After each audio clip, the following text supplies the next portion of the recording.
ये देखिए, ये सुल्तानपुर के जिलाधिकारी की चिट्ठी है और इन्होंने लिखा है कि 2000 बसों की आवश्यकता है समीपवर्ती जिलों से जनता को भीड़ जुटाने के लिए। 2000 बसों की जरूरत, 2000 बसों की जरूरत।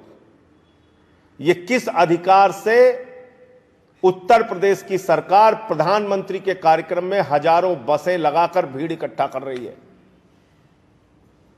आज मोदी जी को सुनने कोई नहीं आ रहा है। आज महंगाई के कारण भीड़ नहीं इकट्ठा हो रही है आपकी रैलियों सभाओं में, तो आप सरकारी पैसे से, जनता के टैक्स के पैसे से, जो पैसा उत्तर प्रदेश की जनता ने अस्पताल बनाने के लिए, स्कूल बनाने के लिए, सड़क बनाने के लिए, बिजली पानी के लिए आपको दिया है, वो पैसा आप भीड़ जुटाने के लिए इस्तेमाल कर रहे हैं। ये मोदी जी की रैलियों के लिए पैसा दिया गया है। दूसरी ये चिट्ठी है महोबा के जिलाधिकारी की। ये कोई योजना का शुभारंभ करने के लिए 19 नवंबर को आ रहे हैं प्रधानमंत्री मोदी जी, और ये वही जल जीवन मिशन है जिसमें हजारों करोड़ के भ्रष्टाचार का मामला मैंने उठाया था, प्रमाण सहित, जिसमें लोकायुक्त का नोटिस भी हुआ है। और आप देखिए, इसमें भी 1600 बसें उत्तर प्रदेश की जनता की गाढ़ी कमाई के पैसे से मंगाई जा रही हैं मोदी जी के लिए भीड़ जुटाने के लिए। यह सिंचाई विभाग का पैसा इसमें लगाया जा रहा है। ये उत्तर प्रदेश की जनता का पैसा है। वो किसी विभाग में जो पैसा है वो उत्तर प्रदेश की जनता का पैसा है।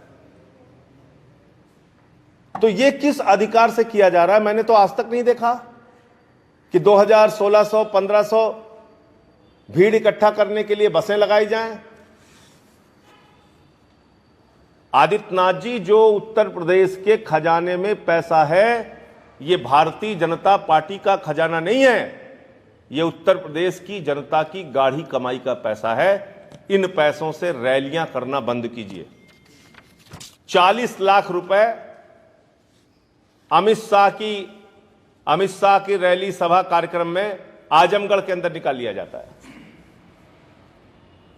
तो अगर भारतीय जनता पार्टी, जो पूंजीपतियों की पार्टी है, हजारों करोड़ रुपए चंदा अपने अकाउंट में रखती है, अगर वो बिल्कुल कंगाल हो गई है तो लोगों से चंदा ले लो, लेकिन उत्तर प्रदेश की जनता का पैसा, उत्तर प्रदेश की जनता के टैक्स का पैसा प्रधानमंत्री मोदी की रैली में खर्च नहीं होना चाहिए। ये बिल्कुल गलत काम किया है और इस पर कार्रवाई होनी चाहिए। किस अधिकार से इन्होंने ये काम किया है?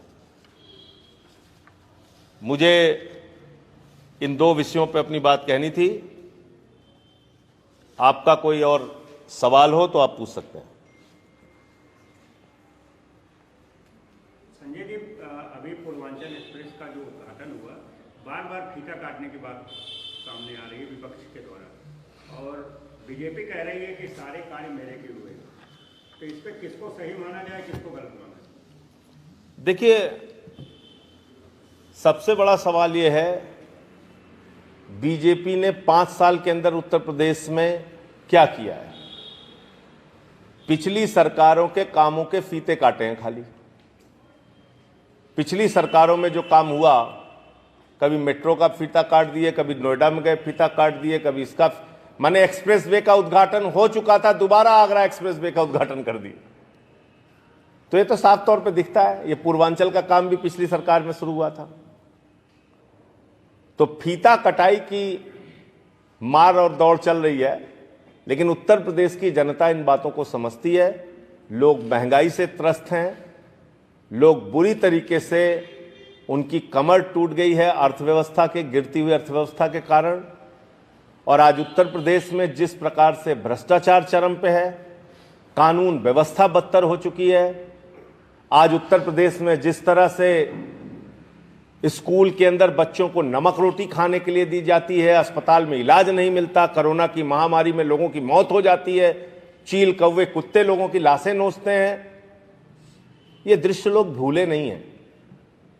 और इसलिए आदित्यनाथ जी की विदाई का समय आ गया है। उनको उत्तर प्रदेश की जनता सत्ता से विदा करेगी, हटाएगी और बुरी तरीके से उनको पराजित करने का काम करेगी। संजय जी, कहीं कहीं कयास लगाया जा रहा था कि आम आदमी पार्टी के साथ गठबंधन में रहेगी, तो क्या ये माना जाए कि आम आदमी पार्टी अपने दम पे पूरी सीटों पे चुनाव मौलानी जी, या किसी के साथ गठबंधन करने के कोई संकेत हैं? उत्तर प्रदेश में आम आदमी पार्टी ने अब तक 170 विधानसभाओं के प्रभारी घोषित किए हैं और भी विधानसभाओं के प्रभारी हम लोग जल्द ही घोषित करेंगे और चुनाव में अकेले लड़ने का निर्णय आम आदमी पार्टी ने लिया है।